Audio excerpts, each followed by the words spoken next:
Brad Williams, XL Prime, using network days. How many work days are there in a year, including holidays and excluding holidays? We've used network days. We're going to use network days. We're going to hard code this. Pretty straightforward. Network days, number of working days between two dates. We have January 1st and December 31st. Here, with holidays, 251 days. Without holidays, 261 days. We're going to use this date function here. We need to determine the first day of the year. Then we need to figure out the last day of the year.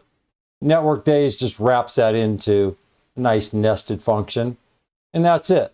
If you need to break this thing apart, we're just going to have a start date and an end date in holidays, or not, optional. And then date, I just included this. This is just redundant. We're just taking the first of the year and the second. Our second example excludes holidays. Here, note we recognize holidays as this optional, and then here, without. Over here on your right, read it if you need it.